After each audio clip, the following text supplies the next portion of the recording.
Class 10 computer applications में से एक चैप्टर ऐसा है जिसमें से बोर्ड्स में सीधा 10 मार्क्स का क्वेश्चन आता है। और ये 10 मार्क्स सिर्फ 10 मिनट्स में आप कंफर्म कर सकते हो। बस वीडियो को एंड तक देखो।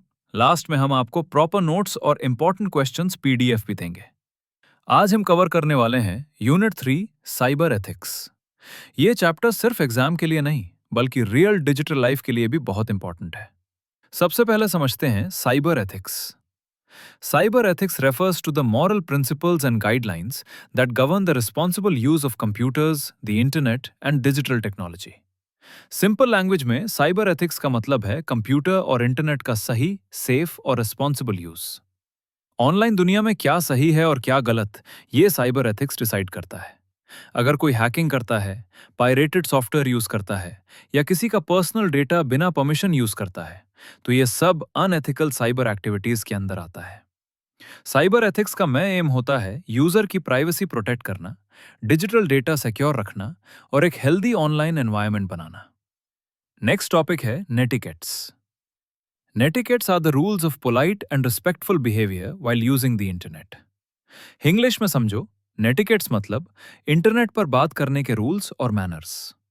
जैसे रियल लाइफ में हम बड़ों से रिस्पेक्ट से बात करते हैं, वैसे ही ऑनलाइन भी पोलाइट रहना जरूरी है। इंपॉर्टेंट नेटिकेट्स याद रखो। पोलाइट और रिस्पेक्टफुल लैंग्वेज यूज करो। ऑल कैप्स में मैसेजेस मत लिखो क्योंकि ये शाउटिंग माना जाता है। स्पैम मैसेजेस, फेक लिंक्स और फेक न्यूज शेयर मत करो। किसी की पर्सनल फोटोज, वीडियोज या इंफॉर्मेशन बिना परमिशन शेयर मत करो। साइबर बुलिंग और अब्यूजिव कमेंट से हमेशा दूर रहो। नेटिकेट्स फॉलो करना एक रिस्पॉन्सिबल डिजिटल सिटीजन होने की पहचान है। अब थोड़ा इंपॉर्टेंट अनाउंसमेंट। अगर आप क्लास 10 के बोर्ड्स को सीरियसली लेना चाहते हो तो डिस्क्रिप्शन में दिया हुआ व्हाट्सएप चैनल जरूर ज्वाइन करो। वहां आपको मिलेंगे क्लास 10 के chapter wise notes, short notes for quick revision, important questions, 3 sample papers और मोस्ट इंपॉर्टेंट टॉपिक्स। जल्दी ज्वाइन कर लो क्योंकि अब वहां डेली कंटेंट आएगा आपके बोर्ड्स तक। 40 दिन का वीकली स्टडी मटेरियल मिलेगा, सिर्फ कंप्यूटर एप्लीकेशंस ही नहीं, ऑल सब्जेक्ट्स के लिए। बस फॉलो करो और कंसिस्टेंसी रखो, बोर्ड्स इजी हो जाएंगे। अब वापस आते हैं सॉफ्टवेयर लाइसेंसेस पर। A software license is a legal agreement that defines how a software can be used. Simple words में सॉफ्टवेयर लाइसेंस एक लीगल परमिशन होती है जो बताती है सॉफ्टवेयर को कैसे यूज कर सकते हो और क्या अलाउड नहीं है। लाइसेंस के रूल्स तोड़ना इलीगल होता है, इसलिए क्रैक्ड या पायरेटेड सॉफ्टवेयर यूज करना साइबर क्राइम माना जाता है। इसके बाद आता है open source software movement. The open source software movement promotes free access to source code and encourages users to study, modify and distribute software. मतलब सॉफ्टवेयर का सोर्स कोड सबके लिए ओपन होता है। इससे स्टूडेंट्स और प्रोग्रामर्स सॉफ्टवेयर को समझ सकते हैं, मॉडिफाई कर सकते हैं और नए फीचर्स ऐड कर सकते हैं। इस मूवमेंट के एडवांटेजेस हैं लो कॉस्ट, बेटर सिक्योरिटी और फास्ट डेवलपमेंट। एग्जाम्पल्स हैं लिनक्स, लिब्रे ऑफिस और Mozilla Firefox. Next very important topic है इंटेलेक्चुअल प्रॉपर्टी राइट्स यानी IPR. Intellectual property rights are legal rights given to creators to protect their original work. English में IPR का मतलब है creator के ideas, designs, software और inventions को legal protection देना। अगर कोई बिना परमिशन कॉपी करता है तो वो आईपीआर वायलेशन होता है।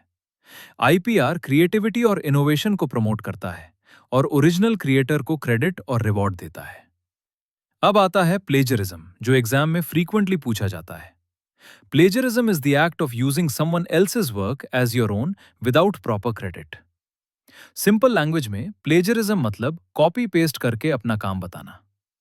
प्लेजरिज्म के टाइप्स होते हैं direct plagiarism, self plagiarism, mosaic plagiarism और एक्सीडेंटल प्लेजरिज्म। प्लेजरिज्म से बचने के लिए प्रॉपर साइटेशन दो, पैराफ्रेजिंग यूज करो, कोटेशन मार्क्स लगाओ और ओरिजिनल कंटेंट बनाओ। नेक्स्ट टॉपिक है digital property rights. Digital property rights protect ownership and usage of digital content. मतलब software, e books, online videos, images सब डिजिटल प्रॉपर्टी के अंदर आते हैं। इन राइट्स का पर्पस है इल्लीगल कॉपिंग और पायरेसी को प्रिवेंट करना। अब बात करते हैं फ्रीडम ऑफ इंफॉर्मेशन की। Freedom of information is the right of citizens to access information held by public authorities. English में ये लोगों का अधिकार है कि वो गवर्नमेंट और पब्लिक इंस्टीट्यूशन से इंफॉर्मेशन मांग सकें। इससे ट्रांसपेरेंसी बढ़ती है, करप्शन कम होता है और डेमोक्रेसी स्ट्रांग होती है। नेक्स्ट टॉपिक है digital divide. Digital divide refers to the gap between people who have access to digital technology and those who do not. Simple words में डिजिटल डिवाइड मतलब टेक्नोलॉजी एक्सेस का gap, जैसे urban और rural areas के बीच या rich और poor के बीच। इसका इफेक्ट एजुकेशन, जॉब्स और अपॉर्चुनिटीज पर पड़ता है। लास्ट टॉपिक है e commerce. E commerce is the buying and selling of goods and services over the internet. English में ऑनलाइन शॉपिंग और ऑनलाइन बिजनेस को ई कॉमर्स कहते हैं। ई कॉमर्स के मेजर कंसर्न्स हैं प्राइवेसी, यूजर के personal data को protect करना, फ्रॉड, फेक वेबसाइट्स, फिशिंग और online scams, secure data transmission, passwords और बैंक डिटेल्स को इंक्रिप्शन के थ्रू सिक्योर भेजना। फाइनल एग्जाम एडवाइस सुन लो। अगर आप डेफिनेशंस क्लियर लिखते हो, कीवर्ड्स यूज करते हो और एग्जाम्पल्स ऐड करते हो तो इस चैप्टर से 10 मार्क्स ऑलमोस्ट कंफर्म होते हैं। जैसे प्रॉमिस किया था, डिस्क्रिप्शन में आपको प्रॉपर नोट्स और इंपॉर्टेंट क्वेश्चंस पीडीएफ मिल जाएगी। वीडियो को लाइक करो, अपने फ्रेंड्स के साथ शेयर करो और व्हाट्सएप चैनल ज्वाइन करना मत भूलना। साइबर एथिक्स क्लियर है तो क्लास 10 कंप्यूटर एप्लीकेशन